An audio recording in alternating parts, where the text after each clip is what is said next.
Tara, your friendly neighborhood kitch witch. And welcome back to Recipes for the Cooking Impaired. Yes, you heard me correct. Cooking Impaired. We could always use a little brushing up on our skills. Some of us have tons of skills, but maybe want some new recipes. And then some of us have got flat out no skills. Don't worry about that because I'm here to help you. We got it. I got your back. I got your six. It's okay. All right, so today we're gonna work up a little magic in the kitchen. We're gonna make a ziti bake. Yummy! So a little Italian, but don't be afraid. This is not a hard recipe. This is gonna taste delicious and it's gonna be easy. So first things first, we need a recipe. All right, so you need 8 ounces of uncooked ziti. So these are pastas. They're about as long as my pinky, and they got a little hole in the middle. And when they're not cooked, they're crunchy, of course. And my camera lady's gonna bring one so I can show you. Whoop. And then I drop it. We do not eat food that has hit the floor. Anyhow, it's hard. It has a hole through it.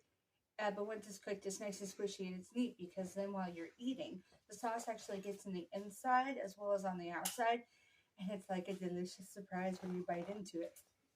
Very fun. All right, next is going to be 2 cups of frozen vegetables. We're probably going to be using more closer to like 2.5 cups because I'm a big veggie fan. Love vegetables. The vegetables we're going to use are frozen carrots, zucchini, and green beans. And I searched the store for like an hour. You are not going to find a green bean, carrot, and zucchini blend, I think, anywhere.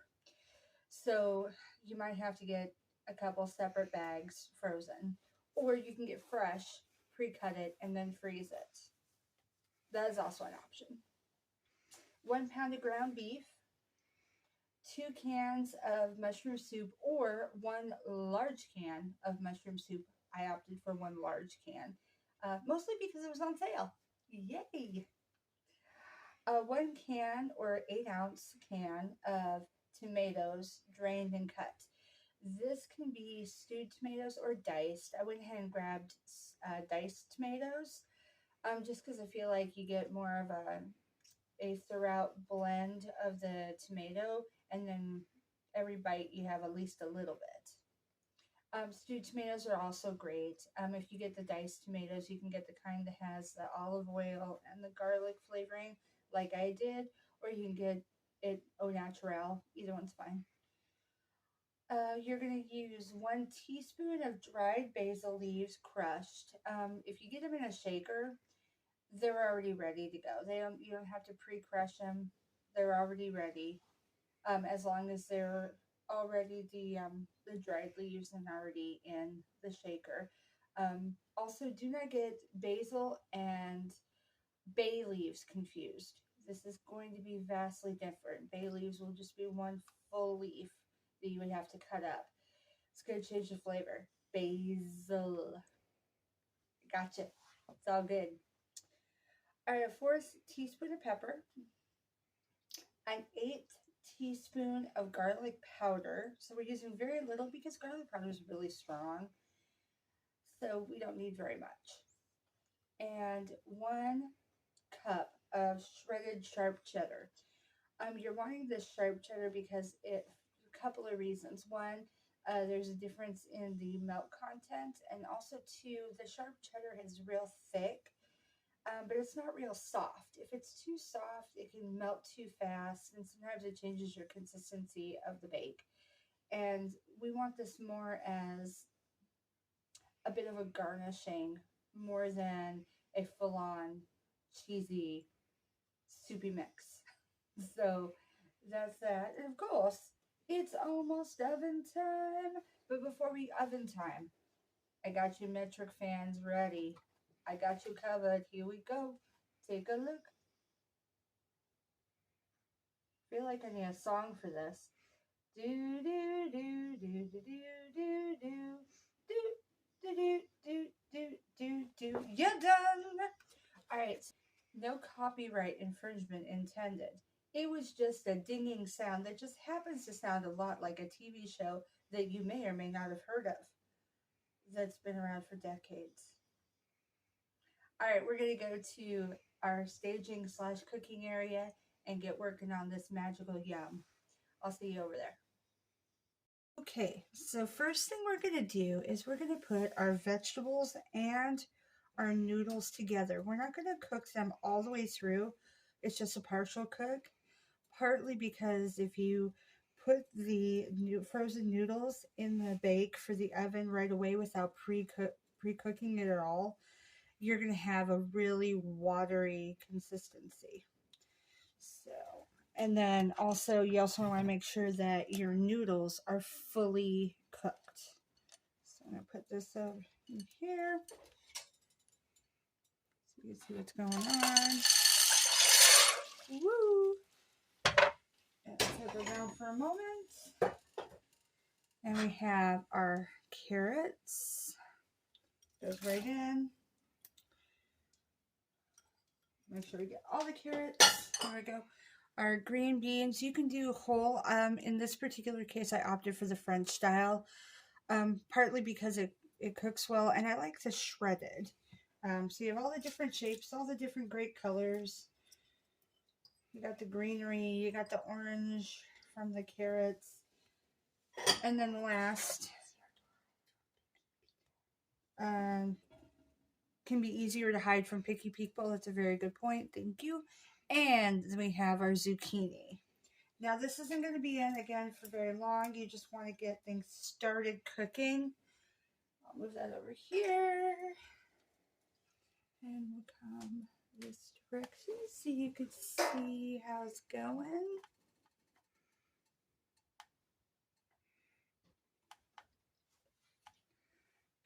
Okay. And I'm just going to kind of swirl it around just a bit here. Okay, and like I say, it's totally fine that everything is all mixed up because it's going to be drained, cooked part way, and the flavoring from the vegetables in with the pasta is not a big deal. Yay, things. Okay, so while this is cooking up a bit, you're going to preheat your oven to 400, and you're also going to get out a baking dish, like so, and you're going to grease it so it's ready for all of the deliciousness. We have to do a little pre-cooking before we get started with the bake. So this needs just a few more minutes. Just a little bit of post full moon music. Bubble, bubble, toil and trouble. All right, our vegetables, as you can see, are starting to boil a little bit. Same with our noodles. This is almost ready. Again, you want to be able to just barely squish. That's not quite ready. They don't need to be super soft because otherwise they will be mush in the oven, but you do want them a little softer than that. It is now ready. Our vegetables are not overcooked. Our ziti is starting to get nice and squishy, but it isn't quite ready. This is how we want it for putting it in the pan. So I'm going to put you on hold for a moment. I'm going to drain this, and we're going to put it in our bakeware. Okay, so I have put all the vegetables and noodles through a strainer. If you guys don't know what a strainer is, it's metal, or plastic. It has little holes. It will keep all of your bulk items in place while you drain out juices or water. So this is now ready. We're going to put this puppy off to the side because now it's time to cook our hamburger. All right. So you go ahead and use the same spatula because we can. And put this in. And you want to crumble it all up.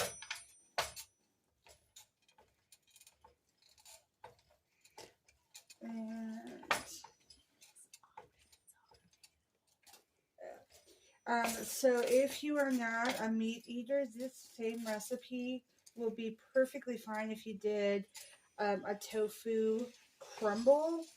There's also other things like tempeh that would also work. The main thing is making sure that it is seasoned, because it's not going to have that meaty flavor, obviously. And making sure it's not too moist so it doesn't get your meal all extra sop and squishy wishy. All right, we're going to work on this a little bit. We're going to want this to be mostly cooked. All right, this is almost ready. We want it to be a little bit pinker, but not as red, a little more brown. So pretty close. Just keep stirring it around. Make sure it's all crumbled up so you don't have big chunks of meat that go into your ziti bake. Okay, this is now ready. As you can see, there's still a little bit of pinkness, not as much of the red. It's mostly browned. So at this point in time, we are going to set this off to the side and turn the heat off, and we're going to mix up the liquidy, juicy part of our bake. Okay, first thing is first, we are going to mix our soup. As like I said, I did a tall, giant can of the mushroom soup, or you can use 2 regular size cans. Just going to go ahead and pop that puppy in there. Make sure you get as much out of it as you can, because this is going to be your sauce for your ziti.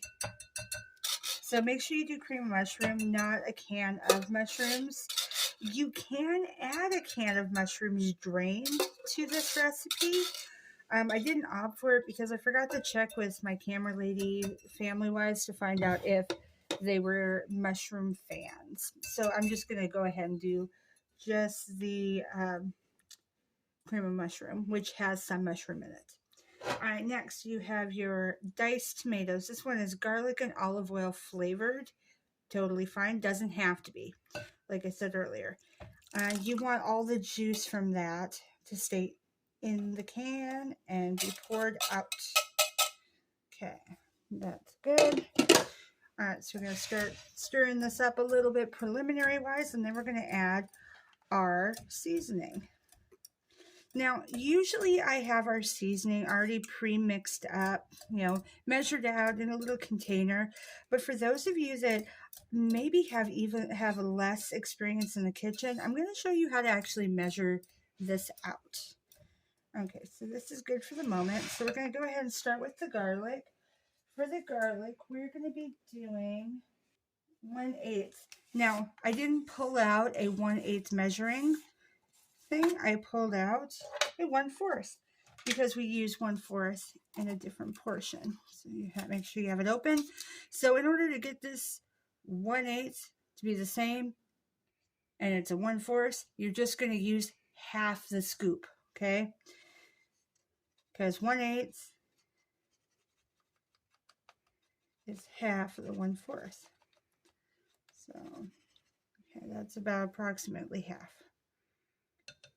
And again, make sure you're using the right spoon. This one's teaspoon. We're doing teaspoons, not tablespoons.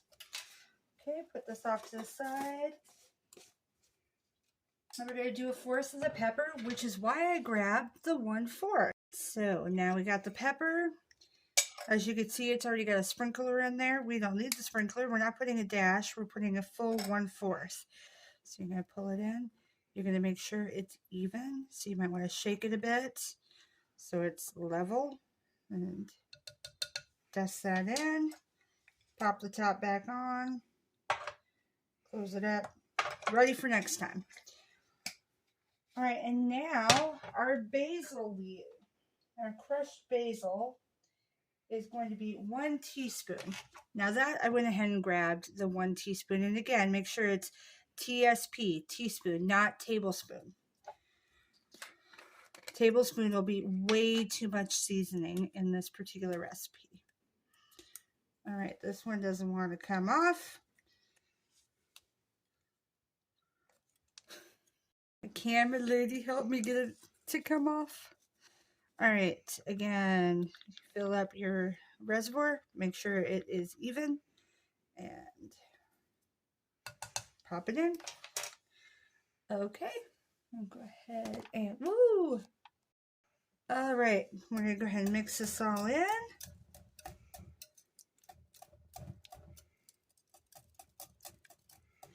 Now, as you can see, this is kind of more of a cream-based look. It's not going to be super red like you're used to seeing baked ziti. A lot of times baked ziti has a red sauce, more tomato in it. This one is our own take, and so slightly different. But it's gonna be so good. I can promise you that. And it smells amazing. My camera lady's nose is going crazy. She just keeps sniffing the air going, yum, yum. All right. Now we're going to pour it into our vegetable ziti combo here. Pour that in, and then we're going to add our meat and make sure it is all mixed up. This right here is why you only use 1 can of tomato and only 1 large can or 2 regular sized cans of the tomatoes of the cream of mushroom, because otherwise it's not going to fit. On a plus side though, you should have a decent amount of leftovers. And I am a huge fan of leftovers. Leftovers are great. All right, so now we add our meat. So you're going to want to add the meat, and it can have a little bit of the grease, but you don't want all the grease. So just kind of carefully spoon it in. Don't worry about if it's all even on the top, because we are going to stir this all up before we add the cheese. The cheese is our top garnishment. So now if you want to, you can drain the meat. The only reason I didn't, mainly because with meat and some of the smaller pieces, it gets stuck in the holes and then you lose some of your meat content.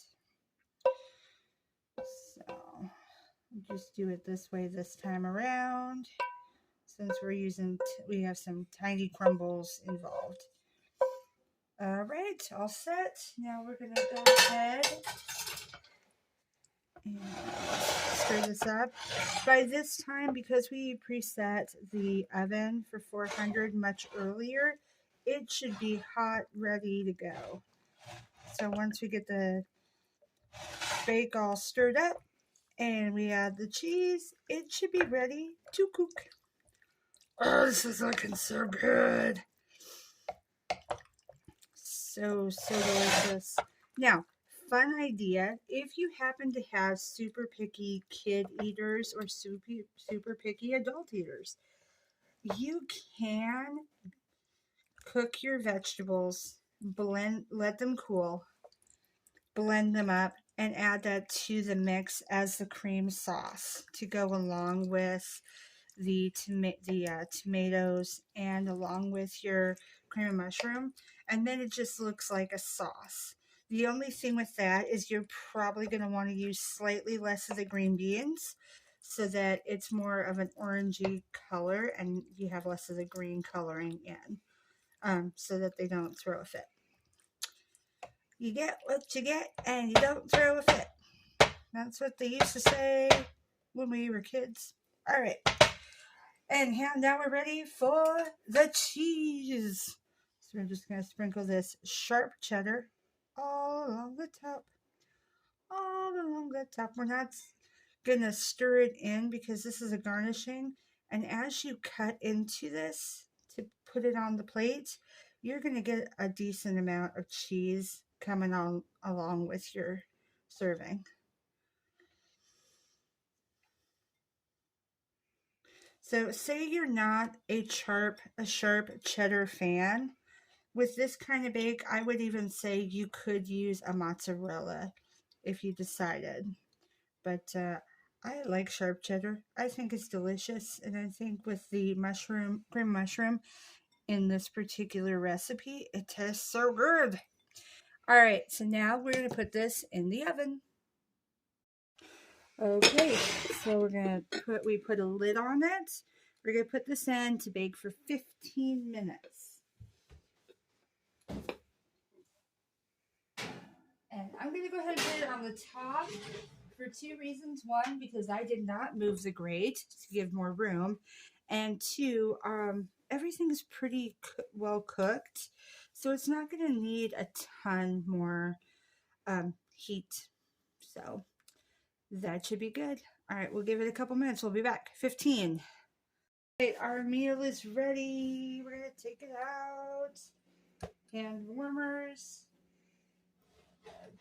Pull it out, and we're going to put it on top of 2 pot holders carefully. Make sure you turn off the oven so you don't burn humans. So as you can see, it is done. Cheese is melted. It is so good. Always use the warmers because this lid is hot. And you want to use pot holders or something to protect your counter because, you know, we don't want to ruin the counter. Counter is nice. Counter is our friend. All right. It smells so good. So I'm going to go ahead and do is at this moment, I'm going to take my little fork and my bowl. I'm going to dish some up. As you can see, the cheese stayed on the top, but it's all melted deliciously. Oh, so good. So good. So good. The ziti is not overcooked. It's nice and soft, but not over soft.